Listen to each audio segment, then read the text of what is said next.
everyone, and welcome back to the channel. You are tuning into another Crafty Chat. My name is Jen and I'm your host. You can find me on Ravelry as Boston Jen and on Instagram as Boston Jen 1. And I'm super excited to be joined today by my friend Shana. Welcome, Shana. Hi, Jen. Thanks for having me.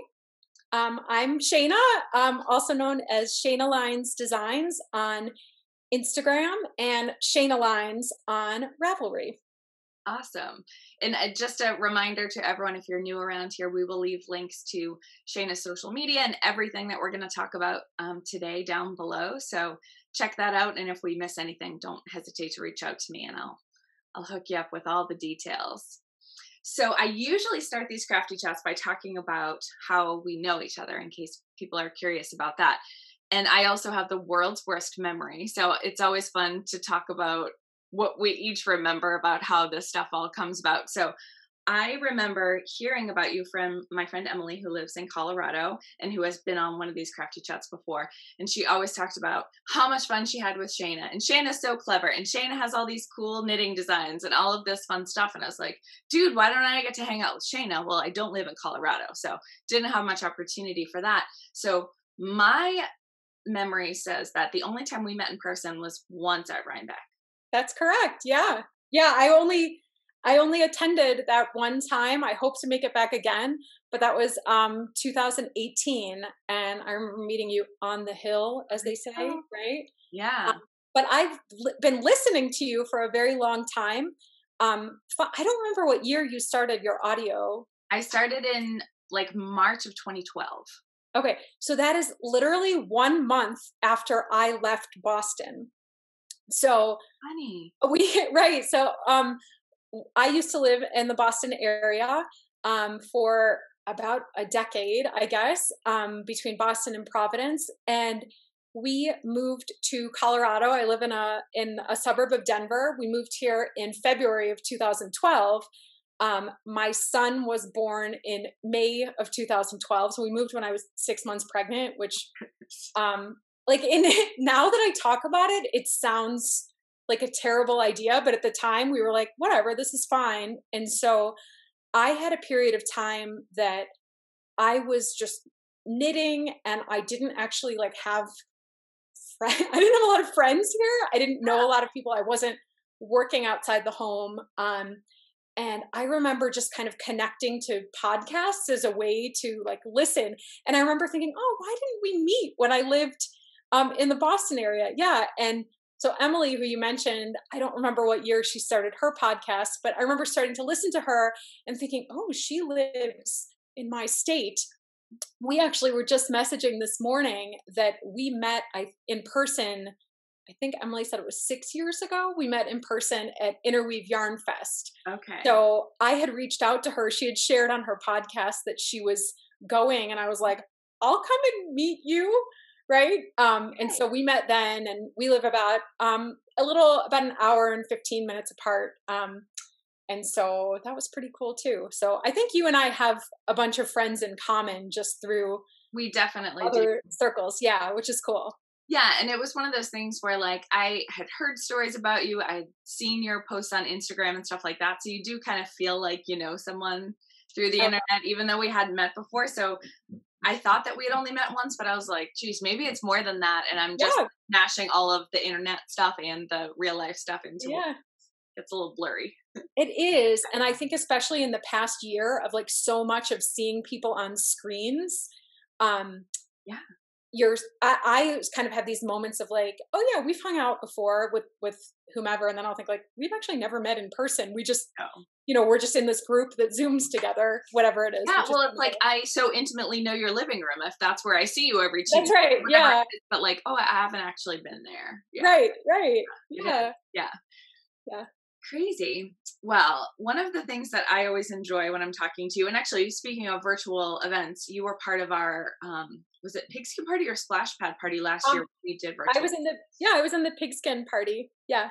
And so we have, during the course of the kickoff weekend, people come on and talk about the yarn that they dye or the bags that they make or the designs that they do. And Shana got talking about her designs, and I just spent the whole time like drooling and like mind blown about all the cool stuff that you make and the way that your brain works. So I'm guessing that you probably have some design stuff either on the needles or adjacent. You want to show us something? Sure, yeah. So my background is that I am an architect. I'm trained as an architect. I have a license. I don't practice in a traditional way these days, but I find that I do a lot of architecture adjacent things. And I spent about a decade also teaching in higher education at several different universities, teaching design students, from beginning design students to thesis design students. And I find that my architectural sensibility kind of informs my designs in a way that makes, Jen and I were talking a little before this started, and I'm like, it just makes sense to me, but I realize it comes from just my training and the way that my brain is wired. So, yes. And for reference, I have like zero spatial reasoning skills. It's just not which is why it's so baffling to me that you're just like, yep, that's just what came out of my head. And the amazing thing is that the way that you write things, people can get there. They can follow the pattern and create this amazing feat of geometry. So they can execute it, even if, like me, they could never figure it out on their own. Well, it's funny though, because then I look at things that other people have made, and I'm like, how did you figure out the way that like lace pattern worked? Like, I can't. It's somehow. I know that I've knit a few of your Grace and Frankie shawls, right? Because I think it's such a clever design. It knits up quickly. It's a beautiful finished object. And every time I've knitted, I'm like, I don't even know. I couldn't figure out how to make the geometry for that lace pattern work, right? Which I'm sure it's dead simple, right? It's like right, but it's like that just doesn't that doesn't come into my brain. So I will share maybe I'll share my first like bigger design, I guess, and sort of talk about my idea. I guess. Okay. So I had an idea a couple of years ago. I've knit a lot of shawls, like a lot of shawls, and I tend to knit really big shawls primarily because in shawl knitting, I don't usually pay attention to gauge, right? Like I'm just like, yeah, this fabric is fine, and then you like stretch it, and you're like, it could cover a house. And I remember thinking, like learning about some different designs that were popular. I kind of thought like, I think there's enough fabric and enough material in a 3-skein shawl to make something that's like more than a shawl, but not quite a sweater, but I think a lot of people could fit into it. Yeah. And so I'm like, I've got a whole mess of things right here. So I had this idea. Also, I think knitting takes a long time. I mean, I love knitting, sure. But I thought, well, wouldn't it be cool if you could wear something in multiple ways? And so should I bring my model? Knit one thing, but it looks like a couple different garments. Right. And my mother-in-law will always, mention something to me about this sweater. And I'm like, it's not a sweater. Okay. So we'll just bring out my model. So this is my design called Moduloncho, which is like a hybrid word of modular and poncho. And the way, this is not the full size one. Okay. This is a 1/6 scale model that fits on my model in a black dress. And my idea was that you could wear it in either orientation, and actually depending on how much coverage you wanted on your arm and coverage in front of you, that it could be, it's actually it's an octagon. It's a pretty simple shape that you can highlight a couple of colors. It's great Zoom knitting. But I worked through multiple versions, sort of coming up with it. This was the first one, and it was for like one of my son's teddy bears. And you can see it's actually like a slightly different shape. Yeah. Right. It's more of an oval. Yeah. This design uses uses two 150-gram skeins of yarn. Okay. I feel like in architecture and buildings, we're trained to pay attention to the actual size of materials. And I'm sure that you've had experiences like this from working on things on your own house. Like, you know that materials come in certain sizes, right? Like a sheet of plywood is 4 feet by 8 feet. Like, that's just what it is. And I remember thinking when I worked on this, like, well, this is really cool. I can think about the put up or the size of the skein and like work backwards to figure out how to use the yarn. So that became sort of an idea. And the trim uses less than a 20-gram mini skein. So my thinking was like, if you're on, you know, so if she's like down here and you can only see her torso, you don't actually even see this fun color. And so that becomes a little surprise color, right? Surprise. So I left the full one upstairs, but that's okay. So that became something that I just sort of had in my head that I wanted to get out. I had done a design before then. I had done a superhero cape for my son, like a year before that. And he asked me for stripes going in different directions. And so this was the first version I made. It actually has a slightly different construction than the final one. But in the process of making the cape, I made 7 of them because I was working through the design idea. I was working through the construction and how to write the directions. And then I felt like I needed 7 for 7 kids in the photo shoot. So there's actually 7 kids on the pattern page. They're from the back, like you can't see their faces. And remind us of that pattern too, because I forget this one is called SuperCape. SuperCape, okay. SuperCape. And I worked through several versions of this one. Eventually, like I made this little guy here. So it's the same strategy, but I finally figured out the way I wanted to assemble the pieces. So this happens to me a lot, that like I can have the idea of how I want it to look, and I'm working a lot to figure out the construction, or I have an idea with the construction and I'm like, how am I going to use this? And I sort of go back and forth between them. So I had made this. I feel like it's fascinating to hear how designers work through things. Like, you do hear so many people that say like, oh, I just did it all on paper and it just worked. And I'm like, that happens to me sometimes with very straightforward things, but there's almost always at least one thing that when it's on the needles, it's just very different than what it looks like on paper. So it's interesting to hear how you work through that physically as well. I was talking to, I put up a poll the other day on my Instagram story about like, do you draw on paper? Do you draw digitally? And a few people kind of responded back individually saying like, it depends on the project. Like sometimes like they use their iPad and like like an app, and sometimes they're drawing on paper. And then one of my friends, was saying that she just like starts working on the needles and then goes back and forth, right, between like jotting notes. And as I'm sitting here talking to you, I have these like Post-it notes, right, with something I'm working on that I'm sure there's probably a more efficient way to write it down. But there's also something really tactile for me. I was thinking about chatting with you today. I started to think about some of those things. And like, what, I feel so strongly rooted in like the tactile pieces. When I went to architecture school, we did a lot of physical, like hand drawing, like analog work. And we used like nice paper for our final drawings. That's like $4 or $5 a sheet, right? And so if you're a college student and you're putting together a set of drawings where you have like 5 drawings and the paper is like $5 each, like that adds up, right? And you're thinking like, I don't know if this is my final thing. I don't know if it isn't. And I remember just going into the store, and they they must have this in other places too.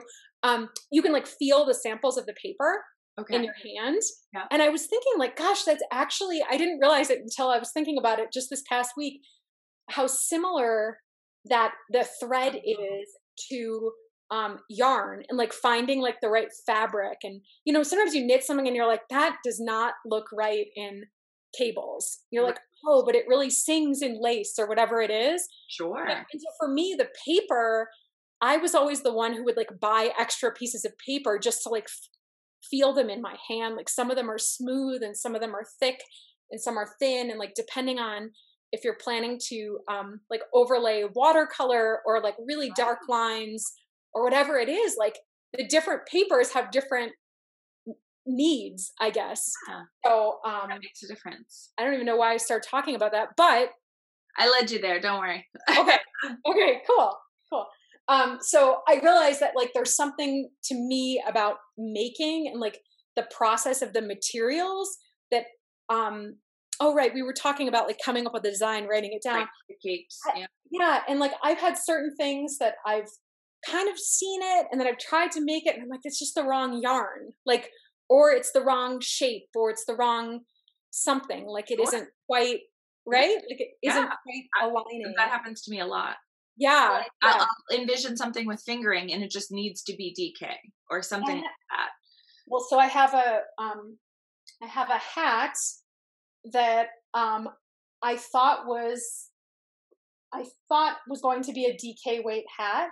Mm-hmm. And then moving through it, well, first of all, this is just study and gauge. So I had this idea for a hat. I'm going to hold up this hat. It's comically large. Ooh. Okay. So it's really big. And this was like my first version of my hat that's called PB sandwich hat. But this is, it's like going off my screen, right? It's way too big. And this is DK weight. And it just didn't work. And I got a second idea to work on it. And it's fingering held double. But again, it's like quite large. It's just not right. And this is like squeezing my brains a little bit. And so the one that I ended up going with and publishing is a fingering weight hat, and it has less slouch and it has some of the elements that I liked about it. But not only that, these first two sat for probably almost a year, like being done and just sort of sitting on the side until it felt right to work on them. I do the same exact thing. Yeah. I have like 4 or 5 things under this desk that it's just like, they just need to marinate a little. I need to figure out what the thing is that I'm going to tweak. And right. That's fine then, but they're not ready yet. It's fine. Yeah. It's funny. They said, so the DK one sat for like a year. And then finally one day I was like, this wants to be a fingering weight hat. And then I probably got it done in less than a week. Yeah. Oh yeah. Right. And but you have to just wait for them to whisper to you. And it comes, you'll see another design or you'll knit another pattern or just something comes over you and it's like, that's the answer to that one. That's right. And so I have, and like you said, Jen, I have a couple other things like that are, they're like not, it's like, it's not their time yet, right? Mm-hmm. They're sort of sitting and I kind of have these ideas and I can't quite, it's like, I can't quite figure out like what's not quite jiving. So for me, I'm like, as I'm like staring at the side here, there's like an embarrassingly large pile. And as I said, I realized I even left a pile in the other room. I need to just like sit with my things and look at them sometimes. Yeah. Right. Like just sort of be with them and pick them up and put them back down. Right. And then finally one day it's like, yeah, and I mean, I'm sure that there's like some like counter argument to like you should just push through and just figure it out, and maybe some that works for some people, or maybe it works sometimes, or maybe it just becomes a different thing than the thing that it was going to be otherwise. But I don't feel like it's worth fighting with it. I feel like move on to whatever else is inspiring me, and eventually I'll get back there if it's meant to be. And also what's cool, like what you said before, it's interesting to see different people's processes. I think they're all valid, right? Yeah. So I think there's no one size fits all formula, right? And I think that's actually something that we all need to remind ourselves, whether you're designing or you're making, or it's something else like beyond the fiber art crafts. It's like there are many ways to get there, to navigate the way there. Because I know that sometimes I find for myself, and I think a lot of us do it. It's so easy to look at what you think other people are doing and kind of going like, oh man, like why can't I do that, right? Yeah. And comparing myself in certain ways and kind of feeling like, I've messed up. I've spent all this time. I haven't quite nailed it. And I know for me, I have to feel like it feels really like me. Like it just feels authentically like me. For the designs. Yeah, well, for whatever I'm making, because I know that some things I've made, like they're not for everyone. I mean, I was so proud of my cape when it came out, and I had a bunch of people tell me, "Oh, that's so cool." I have no one to make a children's cape for. Sure. And I was like, okay. So I was thrilled, and a little bit kind of, boosted up to know that I had some designs in me that people were interested in. So I try to approach things in a way that things I want to, I think you've said this too. It's like, there are things that I want to make and things that I want to wear or gift to other people who are special in my life are the things that I've found joy in my design. And I think that makes it easier, even if it's not like your best selling pattern. It makes it easier to sort of handle what might feel like rejection or people dismissing it, or they say, that's great, but I'm not going to buy it. I think it's easier when you're putting it out there saying, I'm so proud of this thing. I'm going to wear it all the time, or my husband's going to wear it, or my mom's going to love this shawl, or whatever it might be. Then anything else is just a bonus. For me, that really helps. I think so too. I used to, I used to teach, architecture students, and among so in design studios are 6 credit classes that are like super long blocks of time, and the students are working on, depending on their level, fairly complex projects. And as the faculty at one of the schools I taught at, we would collectively review to make sure that like we're grading on the same rubric. Okay. Right. And one of my colleagues, who was a pretty senior person at the university, he shared like, this is my top project in my class. I remember this so vividly. And he talked about how he thought the student met every single criteria on the list. And I remember him saying, like, at the end, he sort of said, like, it's not my favorite design, but the student executed it so well. Yeah. And I've always sort of kept that in my head. That's like, I need to do well by myself. Like I need to do the best version of what I can do. Because that's how I'm going to sleep at night, right? Like, right.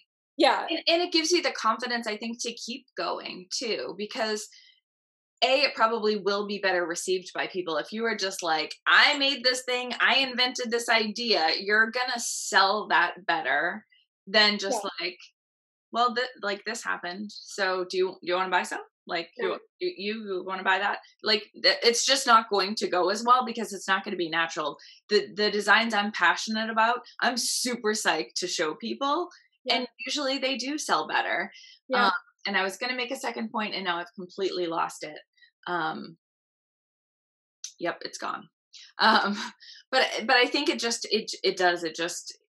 keeps reinvigorating. I think where I was going to go with that is it keeps re-inspiring you, like to just keep going and moving in different directions and finding the thing that feels right. And then that confidence builds and builds and builds. Yeah. It's interesting. I find that like, in my mind, the things I'm making and designing and putting out there are pretty simple and straightforward, but quite literally, I take something and like turn it on its side, or make it that you can wear it in 2 different ways or whatever it is. And so, so you're keeping us in suspense now, and you're doing a really great all right. job. Okay, but I desperately want to see.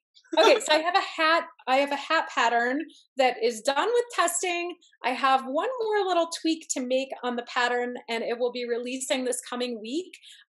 This is called the split decision hat. Yay. And so I'm trying to see if I can find where it is. I have a poncho design. I really like ponchos. I have a poncho design called Shot Reverse Shot. It may or may not be in that box. Okay. That I had leftover yarn, and I got to thinking that I could make something that actually had 2 sides to it. Oh my God. So this is the split decision hat. This is the first one. I actually had this idea in my head that related to the construction of the poncho. I knit up a whole thing. I looked at it. I said, no, that's not it. It just needs to be this hat with sort of these chamfered corners at the top. Mm-hmm. And so the way it works It's entirely in garter stitch with the exception of this little brim. Okay. And it's knit flat, but it's joined as you go. Ooh. So there's no purling. Yeah. And it can be worn. And no seaming then, because you're joining. There's one little join at the top with a 3 needle bind off. Yeah, but there's no seaming. There's no purling. And you can wear it any number of ways. And I made a couple of them. So I was going to say you could use up all different kinds of leftover yarns. What weight of yarn are we talking about? This is DK, and I had so it comes in 5 head sizes and 2 heights. The way that it's constructed, so it's 10 sizes, because the way it's constructed, you can't just easily like keep going, if that makes any sense. You're kind of committed because you're right. So you start. So I'll show a different one. So you start on this side, okay, and then you go on this side. Okay. So your height is determined as you start. But I have one that I did like some color blocking. Fun. And the other side is plain. And then this one, I had even stripes on one side, and then I was running out of the yellow, so make it work. Different. And this one, and these are 3 different head sizes, and so they all fit me, but they fit in different ways. And I'll put in a little. I just put these on. Can you see that? So yes. So I just got these tags. I got them from Casey from Tangerine Designs. I got these custom tags. So I didn't know she was doing those. So I contacted her a couple months ago and I said, I've got this idea. I would like to get custom tags with the screw posts. I said, would you be willing to do them like with individual pattern names? Yeah. And so she did, and she sent me some a couple of months ago to kind of like test drive. And now she offers them in her store, which is really cool. So definitely link to that. Yeah. So ones that just have my Downseller Studio logo on them that are the sew-on ones, which I'm excited about, but those are beautiful. Thanks. So this is another one. So this one she sent me a couple of months ago. So Shana Lines Designs on one side, and it says, can't stop, won't stop. So she sent me them a couple of months ago to look at. The reason I got them is because some of my samples, my husband and my son wear.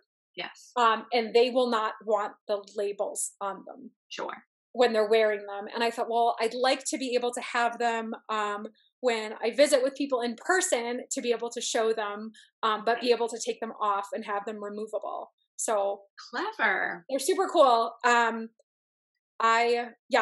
pretty excited about them. So then I was thinking, as I can show them off, then someone's like, what's this pattern? And they can pick it up and they understand what it is.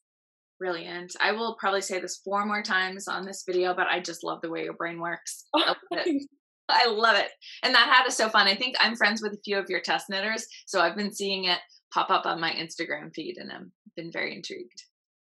Oh, cool. Thanks. So this one is actually, this is the little version of the reverse shot poncho, that the hat, you can see it's the same yarn. Yeah. So this is my leftover yarn. So I have been creating little photo, like step-by-steps in my patterns to kind of tell people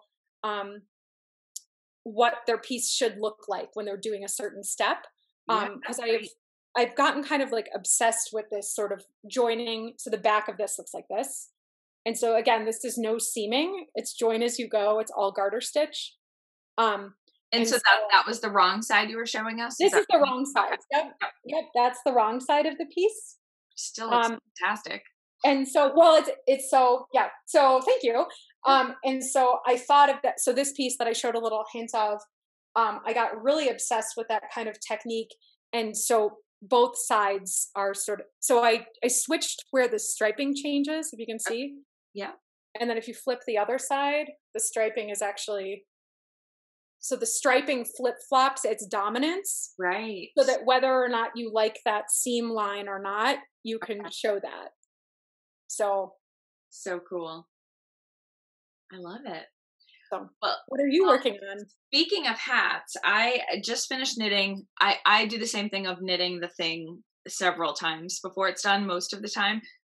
And I actually should have grabbed the original. So I purchased yarn from Legacy Fiber Arts in their glass ceiling colorway, which is just this beautiful, it's all sort of like bright, springy kind of colors with almost like a pink background, which isn't my typical go-to, I wouldn't say, but I was just like, I got it. A color just gets you in a way that you're like, you have to come live with me. Yeah. Yeah. And Sue from Legacy Fiber Arts did a video this morning and was like, I didn't know you were going to make a design. I would have sent you yarn. And I was like, I appreciate that, but I didn't know this was happening. Like, it came and I was like, this needs to be something. And then I just went from there. And so I don't have that one to show you, but you'll see it soon. This one's in test knitting now, but when I made that one, it still has what I would consider like a feminine vibe to it, even though it's basically, it's a beanie that's ribbed and kind of has some slip stitch effect. So it's not overly feminine at all. But I said to Dan, would you wear this if I made one in a color that you would like? And he goes, I think so. So it's like, that's all I needed. So I just finished one for him. Ooh. Are you nice texture there? Yeah. So again, it's like it's offset a little bit. Yes. So yeah, cool. Slip stitch effects that are offset. Yeah. That looks great. With a yarn, actually, when I was back here, I feel like you could see it a little bit better. You can see it right there. Yeah. So with a yarn that changes colors often, those little slip stitch bars look really cool. But also in a plain yarn, it looks quite nice anyways. And it's funny too, especially because it's ribbed. It looked really small before I blocked it. And he tried it on last night or the night before it was blocked. And he goes, I like it. It's kind of small. I go, all right, we're going to block it. And he goes, oh, right. So, and now it fits really nicely. Oh, that looks great, so, Jen. Thank you. And you could probably, that's really cool how they line up and they're offset, but then they line up again. Yeah, and it's very simple to do. I did put together a little video just on sort of the technique you're needing to do in order to get that slip stitch around. Yeah. It's just not something that I had done before. It's not difficult in any way, but I figured for some folks, just having that visual will be nice. And I think it's written for 4 sizes. It's in tech editing now, so it shouldn't be that long to come out. But I like you said, your husband and your son wear your patterns. I like making at least some of my things to be just really easy for anyone to wear. Yes. My husband is like really particular, and my son too. They're both, I mean, they like their things, but they like what they like. Mm-hmm. Right. And so I just feel like fair. Right, which is fine. I think we all kind of have that. I think some of us, like if we're crafting for ourselves, sometimes I'll take a little bit of a risk with something that maybe I'm not really sure if someone would want as a gift. But my husband is always wears a hoodie, Mm-hmm. And so I don't even know how we got started talking, but we talked about like, what if you could just take a hood and attach it to any to any shirt wearing. I didn't have it right. And so I made my husband a hood. It's called Adulthood, which I am very proud of that pattern name, I have to say. Adulthood. Yeah. I don't know, it might be my favorite one. And it works. I made 3 of them because I made one in DK weight and he wore it around. And that's the other thing. So some of my things, when I make them, I wear them, someone in my family wears them, a friend wears them. Actually, I know this isn't the full one, but when I first made this poncho, Emily and I actually both wore it. The first one, we met for lunch one day, we wore it around, and she gave me feedback on the size that I also thought. So the pattern, the final pattern is actually slightly modified after we road tested it a little bit, which was really cool. So it's just sort of my thing that I feel like I have to do. Like I have to try it for a while. So my husband was wearing that hood in the house on his like Zoom calls. And he told me one day, like, it's too thick and it needs to be lengthened and it needs this and that. And so I ended up making 3 of them in the process. And then my son looked at it and he said, well, that's okay, Mom, but that's excluding kids. What about a childhood? Right. So, they're not the same pattern. They're different weights. They're different proportions. And I view it sort of like in my architecture, like it's my design, but I'm working with a client. So it's like there's something about me that they want to work with. But it has to reflect their needs as well. So they have tolerance on hoods. And my son was not, he was feeling he had a little bit of a cold the other day, and he decided to wear it to school.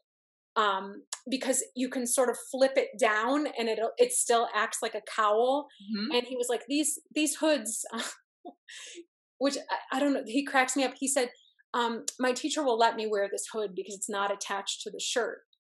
And I'm like, is anyone else wearing hoods that aren't attached to the shirt? Like, I don't, right? No, probably not. But I think there's safety risks with hoods that are attached in terms of getting caught on things or using it for danger. There was something about it that just cracked me up because I'm like, how many other people are wearing something like this? Right. Right? Like well, yeah, I think it was clever of him to think this doesn't fit within those rules because it is not attached. Yeah, he was like, I'll be totally fine wearing this, Mom. I can do this. They won't mind. I'm trying to see. I thought I had another one here. I don't. I just have a big mess of knitting, Jen. We all have a big mess of knitting. It's how we live. No. Oh, I do. I do have a childhood right here. Lovely. Well, so this is the first adulthood. I'll put it on. Yeah. So this is the first one I made. And it's kind of short, like on the neck. Okay. And so I don't know if that's the right way to say it. What we realized is it places all the weight on your head.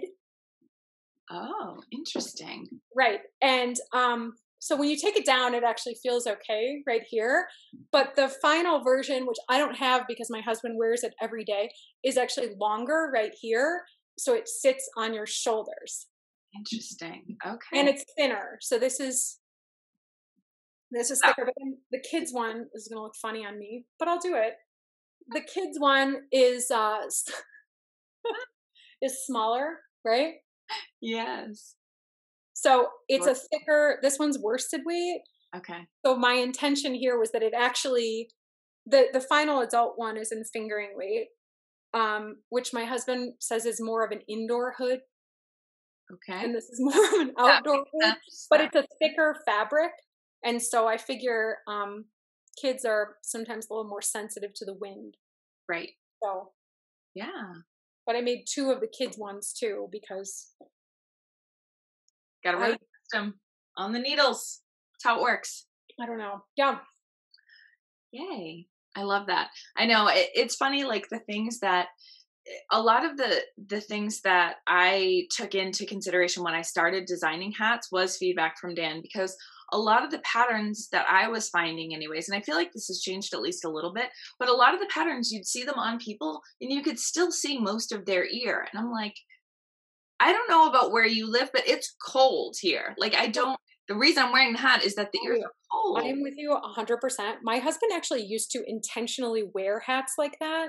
Like I had knit him hats that covered his ear, and he had me rip them back and redo them. He's told me he's evolved, and he now realizes that it's important to cover your ears. Yeah. Right. And I get it if you're wearing it just for the look of it and to like be in that like hipster vibe, and you don't like, you're just doing it. That's fine. Yeah. But not for practical purposes.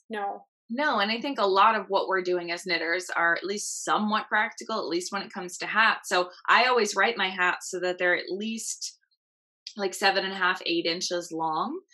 And I'm accounting for that in the yarn when I'm telling you how much yarn you need. If you want to choose to make it shorter, that's fine. And most of the time I can tell you where to stop to get that shorter look. Or if you just have a smaller head and you don't need that much room from the crown to the ears. But I like to tell people how to keep yourself warm, and then if you choose to modify it, go for it. Absolutely. Absolutely. Yeah. It's nice to know that we can design and make things for people to like solve a problem, I guess, or maybe not solve a problem, but like to meet a need that they have. I guess that's something that's always in all aspects of design that's always interested me, is like, I view design, whether it's knitting design, clothing design, building design, whatever it is, like there's a problem, there's a task that you need to address, and then there's like a creative solution. And the cool thing is, like, you and I could come up with different, we could address the same prompt and come up in totally different ways, right? Yeah. And so that's something that interests me from my design education background. I would write assignments in a way saying like, you need to solve these problems. And then, your whole studio of students, 12, 16, 18 students, you get that many solutions, right? Love that. That's kind of cool. Maybe we should think about something like that. Actually, I just realized it's not, we'll have to continue. Yes, if you're interested. We're gonna continue this conversation later for sure. No, you're right, but it makes me think. My grandmother a couple of years ago asked me for a shawl for Christmas. I had made her one, and I wasn't sure she was really gonna want a shawl, but she kept saying when she would spend half the year in Florida that when she'd go into the air conditioning, it would just be freezing. And so I was like, it was like a neutral color. I'm like, it will go with everything. You can just put it over your shoulders, and it will keep you warm enough, and you don't have to like pack a big thing. And she ended up really liking it, but it was maybe like 150 grams, but it wasn't a huge shawl because I didn't think she would wear a huge shawl. She's a small lady, right? But she's like, she wanted it to look like a shawl, but she wanted it to stay in place better, and she wanted it to be all like neutrals. So I ended up getting like 3 different undyed yarns from Ross Fibers, and I designed a half hexagon shawl for her, which fits really well. It's the perfect shape. Like you're doing the increases here, so it sits nicely on the shoulders. And I had thought like I could make her a poncho, I could make her something else, but I knew that wasn't the look that she wanted. So it still needed to look like a shawl to her, but it needed to stay in place better.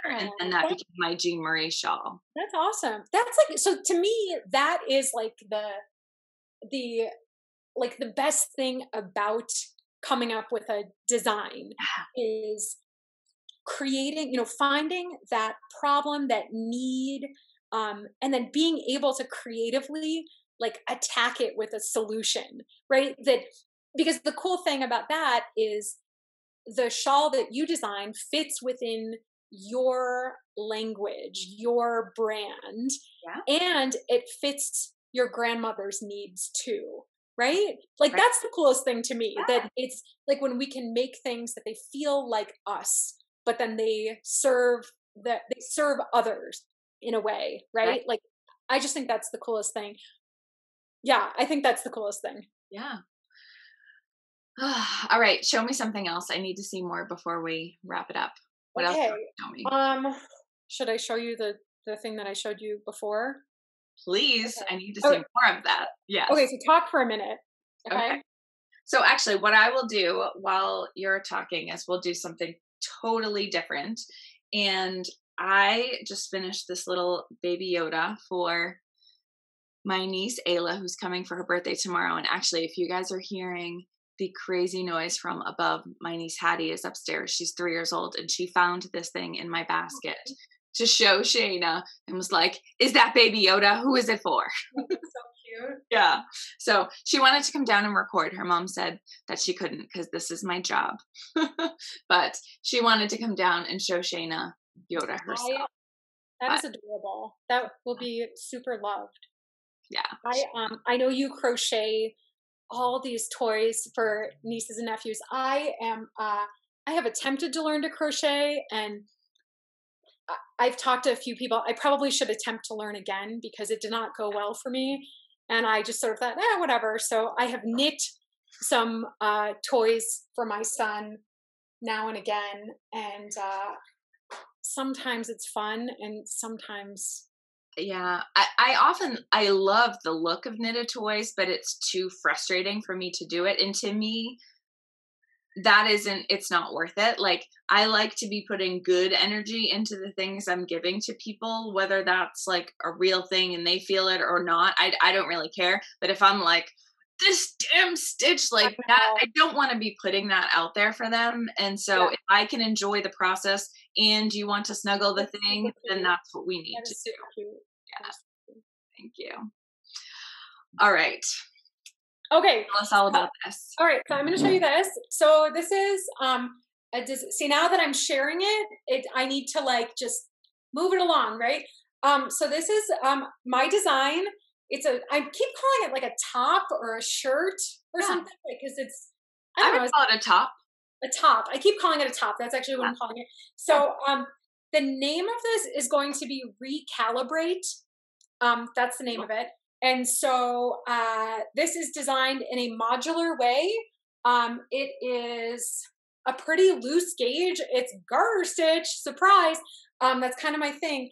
And the way I designed it, you can see I designed it with a good amount of positive ease. Mm-hmm. I've actually made 3 samples now with varying ease, and I'll be showing it on different model sizes. This I'm calling the hip length, and I have another version that is 4 inches longer. And all of the sizes, let me think, even up to the largest, longest size are less than 400 grams of yarn, of fingering weight yarn.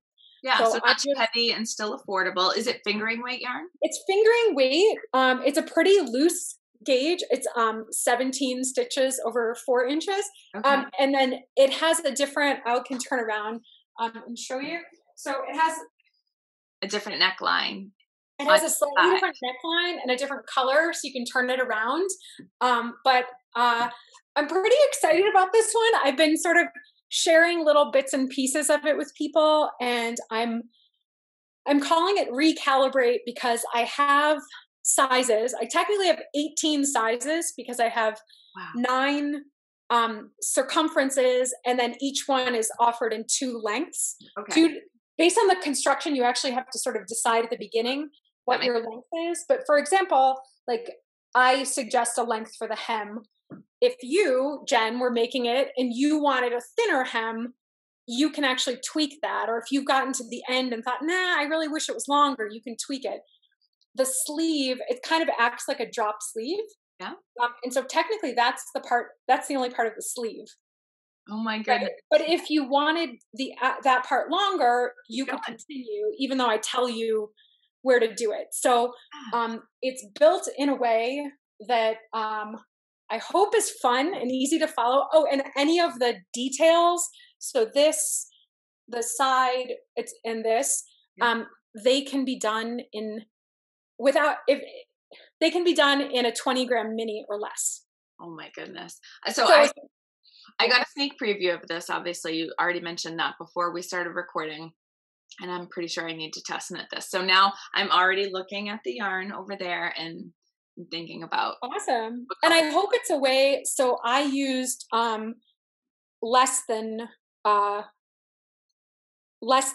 significantly less than 1 skein each of these 2 yarns. I've used a slub yarn and a sock yarn alternating, but you can really put together whatever you like with the stripes. My favorite colors are gray and yellow, and so this is sort of like I love it. This is like me in a sweater, I guess. Yeah, it's also me in a sweater. Have you seen any of my thrifting videos where I'm wearing a shirt that basically looks like this, and then I pick up a sweater that looks like that, and Millie goes, "Yeah, no kidding." I'm like, "Yeah, right. I'm predictable. I'm okay with it." It's all good. It's all good. So I'm pretty excited about it. I've been working on writing it in a way. I've said a couple times my background with design and design education. I like to write my patterns the way that I used to write my design syllabi and problems, that someone can follow the directions exactly. This is my idea. Someone can follow the directions exactly and they can end up with a great product. Or you can follow my directions and understand where to put on your own spin and also come up with a great product. I think that we all have our different comfort level in terms of where we'll kind of riff on the pattern and where we'll follow it. And that, my experience with that is, from architectural design students as well. There are some that are like, tell me what to do. Tell me what I need to do, how many drawings, what things I need to make. And then there are others that are like, I know you said 3, but, and they'll come up with some ways. So I like to try to craft my writing that it meets both those users. So it's totally taken me a very long time to make a giant garter stitch project, but please know that it's because It's because it's like, it has to feel like it's really my, my thing, that I'm putting my name on it and saying like, trust me, you can follow these directions. Yes. Well, and I think with all of the beautiful, creatively designed patterns you already have out there, people should know, if they don't already for themselves, that you have a great reputation for making these amazing things, and they work. So many of my friends, I can't believe I still haven't made any of your patterns. It's really shameful at this point, because I have a few of them. I'm so excited about them, and you know how it goes, especially once you're going down your own design rabbit hole. And I'm totally there. I find that I need to, I get in my own way a lot, like with my own design, and I'm sure this happens to you too. And sometimes I need to like pick up something else, make another project, make someone else's pattern. Yes. And then I'm sort of like, okay, I'm ready. And that's like a good reset for me as well. But people keep coming out with great patterns, and right. And there's not enough time to make them all. And so I hope that, I can try to do my best to help promote and, encourage others, and make my own things, and sort of, yeah, right? Like, yeah, no, it's exactly that. And it's funny, I was just talking with another friend about potentially casting on something from Stephen West after hearing his, he did the keynote at the April Vogue Knitting. I know yes, I know. But like, just working from another pattern, and your pattern would be the same kind of thing for me, of like, it would be really fun to do. I would have a great time playing with color. It wouldn't be all that difficult, but it would have something interesting that I can learn. And I feel like as a designer, that's one of the main ways that I like to learn. Like, I've been taking tons of classes, and things like that are great. Oh, yeah. You always learn when you talk to someone or you take a class, but also when you're actually working your way through someone else's pattern, either in how they wrote it or the way that they're approaching it or how they adapt the construction, you're like, and oh yeah, it's not about copying, but it might be about like, oh, this pattern did this and then took that left turn. I don't need to do that, but it inspires a different idea. You get that, like, yeah. I am a Stephen West super fan. I'm like a total, like, I love his stuff. And so his are often projects that I will, like, in between my own stuff, I'm like, I need a Stephen West project, because they're like great palette cleansers for me. So I just finished this. Which is like, yes, what is this? He's got like a whole series, right? Of these. This is the bubble cowl. Okay. And so, like, it's a big kind of. How fun is that? I haven't taken any pictures of this yet. I literally just finished it. But the size of it, it looks great with your gray and mustard theme you've got there. And so these are all like random scraps too of my projects, which is also really fun for me. And so they're different things that I've used on different projects. So I finished this one recently, which was like like I said, his projects are really like palette cleansers for me, because they're simple, but so this is this bubble stitch technique, which I had never done. And I thought, oh, that's cool. And then I made this, just earlier this week when I like, which is, I think this is called the honey striped hat. And so this is like this honeycomb technique that he's been using. Yes. He's got a whole series of those too. Yes. And I couldn't quite, like, I looked at it and I thought, I don't get it. And then I did it and I was like, genius. Yeah. Yeah. And sometimes you just have to execute it. Like, obviously you could buy the pattern and sort of learn it, but like me, it seems like you do learn even more on the needles than you just learn by looking at the pattern. I feel like I've definitely bought some patterns sometime that I just thought, I want to know what that is. Right. Yeah. But I have to say, I had this pattern for a couple years and I read it and I was like, I don't quite get it. And then I actually like allowed myself to like do the maneuver and I was like, right. And so, yeah, which is super cool. I don't, who knows how that could inform my design. Like you said, there's certain things that sometimes they just get you in a certain way, right? Like, Yeah.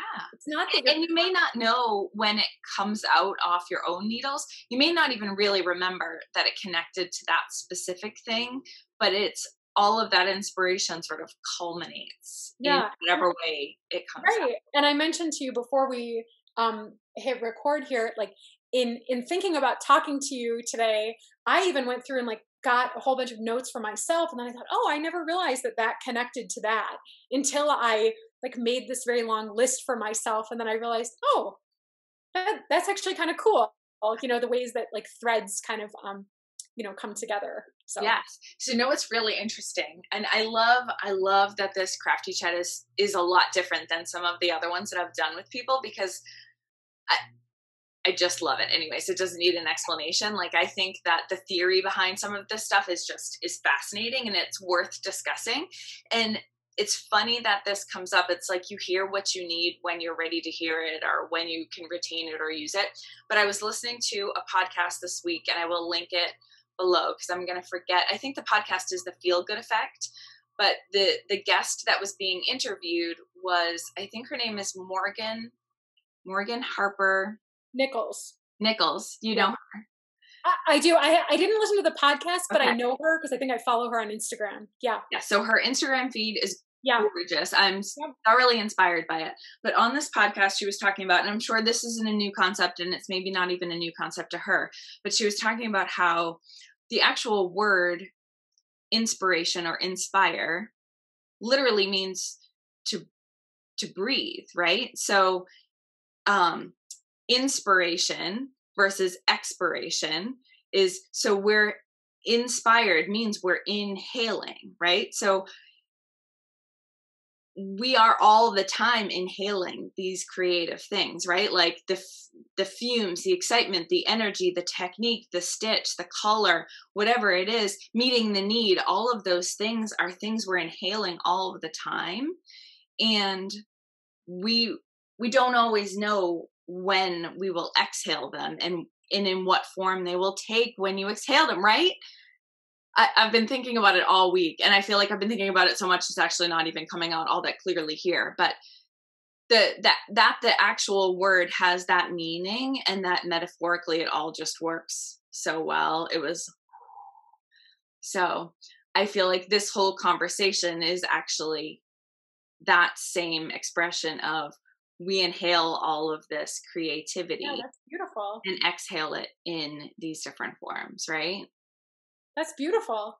Yeah, it's beautiful. So it's, I definitely recommend listening. Yeah. I wrote it down on my Post-it note right here. I was going to say I'll text you, but you've got it covered. Yeah. I think it's the most recent episode of the Feel Good Effect, but awesome. It was a beautiful conversation all around. But that one part, I was just like, it like sticks with you in a certain. Yeah, like I feel like it's permanently adhered in here somewhere now. And it's like, I've been feeling so inspired in so many different ways lately. And it's been wanting to come out in different ways, and not just designs, and not just in photography and in sort of traditional ways that I want to share. And I also have been feeling like maybe I don't need to know all of the ways that it needs, like it's going to come out in whatever way it's going to come out. And I don't have to decide that now. Right. I love that, because I have another like project. I'm sort of putting it in air quotes. Like, I have a very long-term idea of something that I'm trying to work on. And I was feeling bad for a while that I was like, why can't I just get this done? Right. Because it's sort of, it's about like emotion and feeling, and sort of how you share yourself with others. Okay. Right. How much you choose to share, the way you choose to share it. And I've just been, I'm like looking over here, because I have a bunch of sketches, and I have a bunch of ideas, and I have two versions done, 2 iterations done, and they're both wrong. Like, they're just not right. Yeah. But I need them. I think this was something I was thinking about. I think when I work on design, and this is something I learned in my own education, you need to work, you, whoever, you need to work through multiple versions, because like there's no way to know if the first one was right unless you do a second one. Right. I really believe that. I do too. Yeah. Yeah. So even if you're like, oh, I nailed it, right? There's a possibility that there could be something that you do that's like slightly different that would make it better.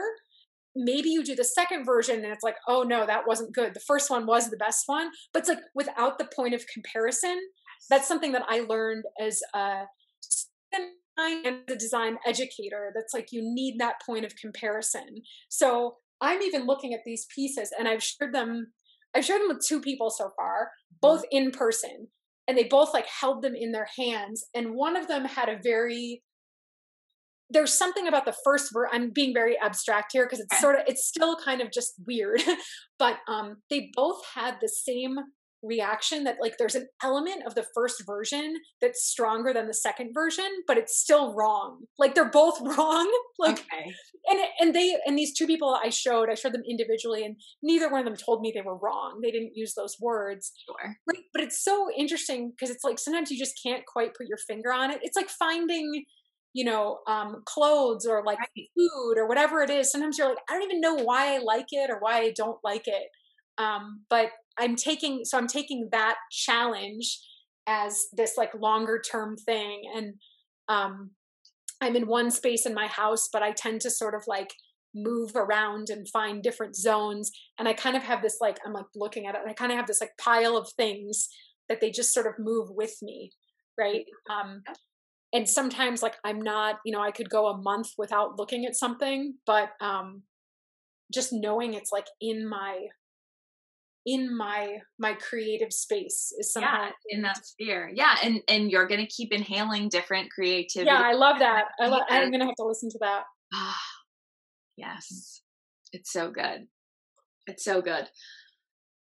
Shana, this has been incredible. I think we've given people enough to digest in this one session.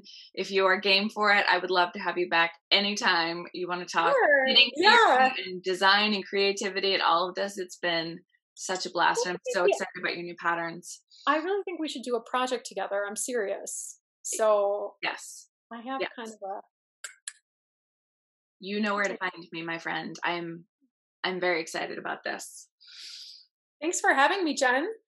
Anytime. Thank you again. Again, I will link to everything we've talked about that I can find, and I will update it when your new patterns come out so that folks can be sure to find them.